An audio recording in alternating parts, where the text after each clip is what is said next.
In this training, we're going to have a short discussion on the topic of dignity of risk.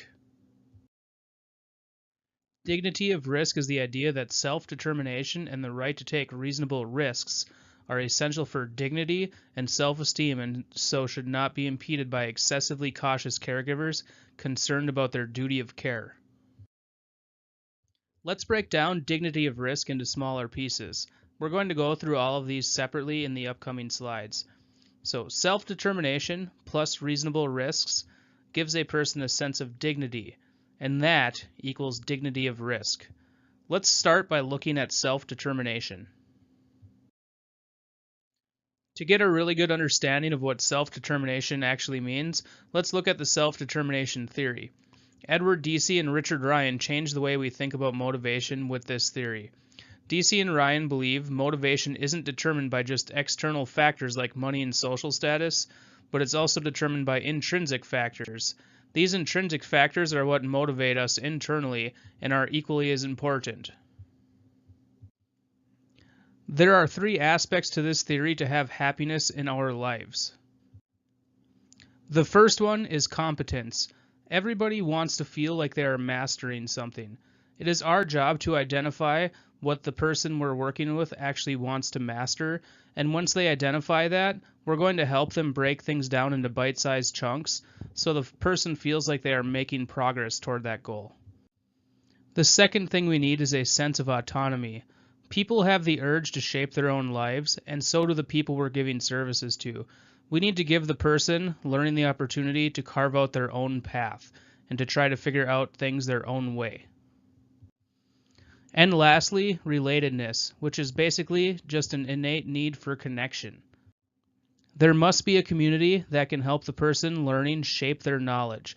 That is where staff and the person receiving services expanded team comes in. Having these three key ingredients integrated into somebody's life will help create intrinsic motivation and a rich learning environment. To put this in more basic terms, self-determination is simply the freedom to live as one chooses or to act or decide without consulting others. So if you look at number one, an example of self-determination would be a person receiving services deciding that they want to learn how to ride a BMX bike. They should be able to do this without needing to get permission from everybody else. This should be their decision. So to number two, it's about individuals choosing what they want to work on and what they want to achieve. 3, it's about giving control back to people we provide services to. If you look at number 4, it's our job as a staff to ensure proper supports are in place. It is not our job to decide what everybody is working on and what we think is best for them. We want people deciding those things.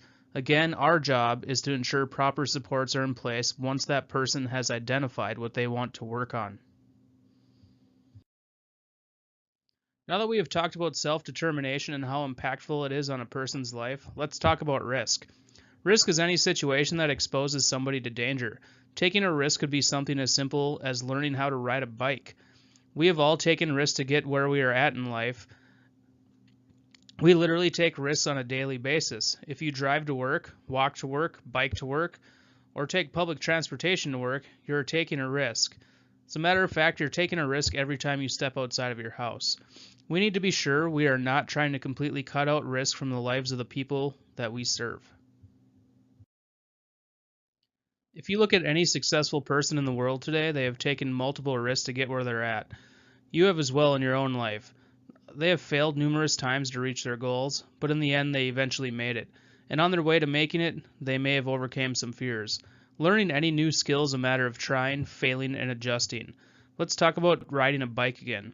Think back to when you were a kid. Did you hop on a bike and ride around the block on the first try after you took the training wheels off? Of course not. You probably fell several times. You probably also scraped up your knees and elbows. And you probably cried more than once.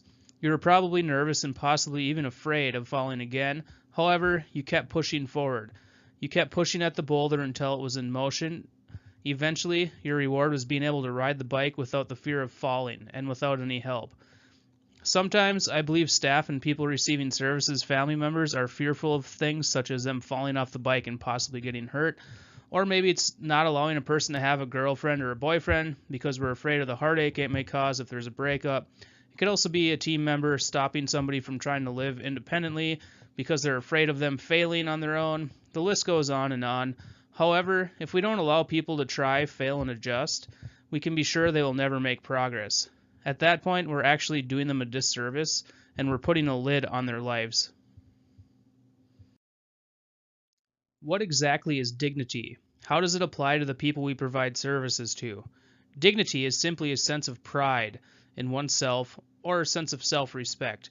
I truly believe as people we can lose our sense of dignity if we are not stretching ourselves and trying to learn new skills on a continuous basis. This also includes the people receiving services.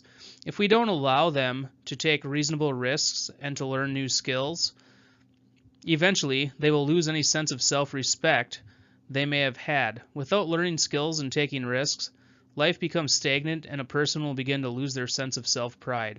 On the other hand, if we allow people to stretch and grow their skill set, pride and self-respect will grow.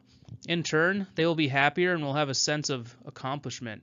Most importantly, their belief in themselves and what they can accomplish in life will increase.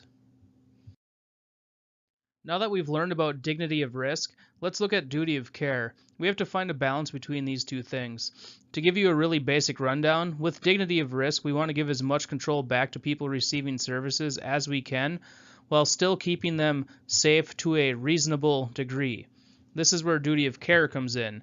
The definition of duty of care reads, a requirement that a person act toward others and the public with the watchfulness, attention, caution, and prudence that a reasonable person in the circumstances would use. If a person's actions do not meet the standard of care, then the acts are considered negligent and any damages resulting may be claimed in lawsuit or negligence. So yes, we are allowing people to take reasonable risks, and we're allowing them to make their own decisions, even though there may be some risk involved with those decisions. However, we must also be sure we are providing all necessary services and proper supervision as outlined in each individual's plan of care. Again, there is risk in everyday life. We cannot shield people from every risk they may face. We just make sure we are there and that proper supports are in place if necessary. Duty of care does not mean you have to protect people from themselves, and it also does not mean you have to make sure individuals make the safest decision possible 100% of the time. Now that we broke down dignity of risk and talked about duty of care, let's wrap things up. So, people receiving services have the right to make their own choices. Even if they may not be the best choice in other people's opinions, they can still make that decision. They also have the right to take reasonable risks. Remember, if there's no risk, there is no reward in any part of life. They also have the right to make mistakes, and they have the right to learn from their mistakes. Again, it's the theory of try, fail, and adjust. Sometimes you have to try, fail, and adjust multiple times before you have any success in the goal that you're trying to reach. When we allow people to do this, we are helping them build a sense of dignity and pride in themselves. We are helping them increase their self-worth. That is dignity of risk in a nutshell.